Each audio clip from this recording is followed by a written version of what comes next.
രാഹുൽ മാങ്കൂട്ടം വിവാദത്തിൽ പ്രതികരണവുമായി മാധ്യമങ്ങൾക്ക് മുമ്പിൽ എത്തിയിരിക്കുകയാണ് കെ മുരളീധരൻ. നേരത്തെ മാങ്കൂട്ടത്തിലിനെ അനുകൂലിച്ച് മുതിർന്ന കോൺഗ്രസ് നേതാവ് കെ സുധാകരൻ രംഗത്ത് വന്നിരുന്നു. ഞാൻ ആ വിഷയത്തെപ്പറ്റി അന്വേഷിച്ചു, കോൺഗ്രസ് അവനെ അവിശ്വസിക്കുന്നില്ല എന്നാണ് അദ്ദേഹം പറഞ്ഞത്. രാഹുലുമായി വേദി പങ്കിടാൻ മടിയില്ല എന്നും വെറുതെ അദ്ദേഹത്തെ അപമാനിക്കാൻ CPM-ഉം BJP-യും നടത്തുന്ന ശ്രമമാണ് ഇതിന് പിന്നിലെന്നുമായിരുന്നു കെ സുധാകരൻ പറഞ്ഞത്. എന്നാൽ ഇതിനോട് അത്ര യോജിപ്പുള്ള പ്രതികരണമായിരുന്നില്ല മുരളീധരന്റേത്. രാഹുൽ മാങ്കൂട്ടത്തിൽ കോൺഗ്രസ് വേദിയിൽ ഉണ്ടാകില്ല, തന്നെ വിജയിപ്പിച്ചവർക്ക് വേണ്ടി രാഹുൽ പ്രചാരണം നടത്തുന്നുണ്ടാകുമെന്നുമാണ് കെ മുരളീധരൻ അഭിപ്രായപ്പെട്ടത്. രാഹുലിനെ ചൊല്ലി കോൺഗ്രസിൽ പല അഭിപ്രായങ്ങൾ രൂപപ്പെടുന്നതിനിടെയാണ് കെ മുരളീധരന്റെ പ്രതികരണം. എത്ര നെഗറ്റീവ് വന്നാലും അദ്ദേഹം പാർട്ടിക്ക് പുറത്താണ്. അദ്ദേഹത്തിന് വോട്ട് ചെയ്തവർ തെരഞ്ഞെടുപ്പിൽ മത്സരിക്കുമ്പോൾ പ്രചാരണം നടത്താൻ രാഹുലിന് സ്വാതന്ത്ര്യമുണ്ടല്ലോ. അത് ആ പ്രദേശത്തിന് ഗുണകരമാണോ ഇല്ലയോ എന്നത് ആ ഘടകങ്ങൾ തീരുമാനിക്കും. കോൺഗ്രസ് നേതാക്കൾ പങ്കെടുക്കുന്ന വേദിയിൽ അദ്ദേഹത്തിന് പ്രവേശനമില്ല. സ്ഥാനാർത്ഥിയോടുള്ള ഇഷ്ടം കാരണം പ്രചാരണം നടത്തുന്നവരുമുണ്ടല്ലോ. അങ്ങനെ കണ്ടാൽ മതിയെന്നുമാണ് കെ മുരളീധരൻ പറഞ്ഞത്. ആ വീഡിയോ ഒന്ന് കണ്ടു നോക്കാം.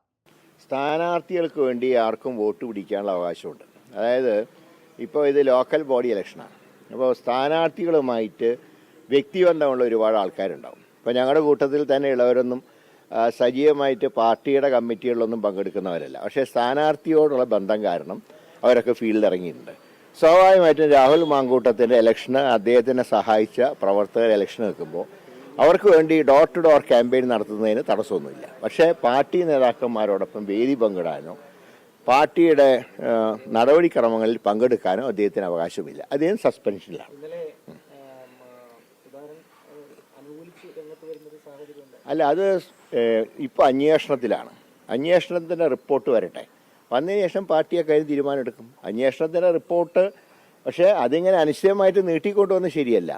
ഇനി അങ്ങനെ ഗവൺമെൻറ് നീട്ടിക്കൊണ്ടുപോവുകയാണെങ്കിൽ രാഹുൽ മാങ്കൂട്ടത്തിന് കോടതിയെ സമീപിക്കാം. ഇത്ര നാൾക്കുള്ളിൽ തൻ്റെ അതായത് ഒരു ജനപ്രതിനിധിയാണ്, ജനപ്രതിനിധി എന്ന നിലയിൽ പ്രവർത്തിക്കാൻ ബുദ്ധിമുട്ടുണ്ട്. കാരണം ഇങ്ങനത്തെ പുകമറയുള്ളതുകൊണ്ട്. അതുകൊണ്ട് എൻ്റെ നിരപരാധിത്വം തെളിയിക്കാൻ എത്രയും പെട്ടെന്ന് കോടതി പോലീസ് ഉദ്യോഗസ്ഥന്മാർക്ക് ഇത്ര മാസത്തിനകോ ഇത്ര ദിവസത്തിനകോ തീരുമാനം എടുക്കണം എന്ന് ഡയറക്ഷൻ കൊടുപ്പിക്കാൻ കഴിയും. അപ്പോൾ അതൊക്കെ നിയമത്തിൻ്റെ വഴിക്ക് നടക്കട്ടെ. പാർട്ടിയെ സംബന്ധിച്ചധികം പുറത്താണ് നിൽക്കുന്നത്. അതുകൊണ്ട് കൂടുതലായിട്ടുള്ള നടപടികൾ സ്വീകരിക്കേണ്ട സാഹചര്യം ഇപ്പോഴില്ല.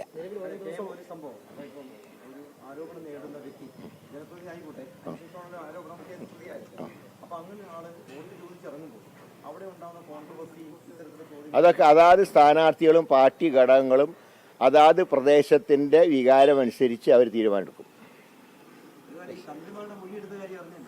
എടുത്തു എല്ലാവരും എടുത്തു. ഏതായാലും സ്വർണം കട്ടതിൻ്റെ കാര്യത്തിൽ ഒരു കോംപ്രമൈസും ഇല്ല. കട്ടവൻ പുറത്തു വരണം.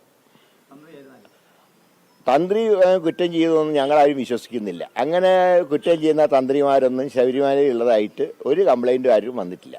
തന്ത്രിമാരെ മറ്റേ സംശയത്തിനെ നിഴൽ നിർത്തി യഥാർത്ഥ കള്ളന്മാർ തന്ത്രി പോലും അറിയാണ്ടാണ് സ്വർണം അടിച്ചുകൊണ്ട് പോയിട്ടുള്ളത്.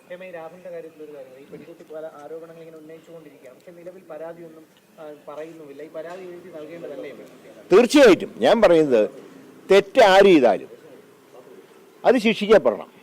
അപ്പോൾ ധൈര്യമായിട്ട് എഴുതി കൊടുക്കണം. കാരണം എന്താണെങ്കിലും സമൂഹത്തിൻ്റെ പ്രൊട്ടക്ഷൻ ആ കുട്ടിക്ക് ഉണ്ടാവുമല്ലോ, ആരാണെങ്കിലും. അതുകൊണ്ട് അത് പുകമറയിൽ നിർത്തുന്നത് ശരിയല്ല. ചാനലിൻ്റെ പുറത്ത് നിന്നിട്ട് മാത്രം ശബ്ദവും ആളെ പുറത്ത് കാണാത്ത രീതി അത് നല്ലൊരു രീതിയല്ല. കാരണം ധൈര്യമായിട്ട് പരാതിയായിട്ട് മുന്നോട്ട് പോകണം. എല്ലാ സമൂഹം അങ്ങനെയുണ്ടെങ്കിൽ അവർക്ക് സപ്പോർട്ട് കൊടുക്കും.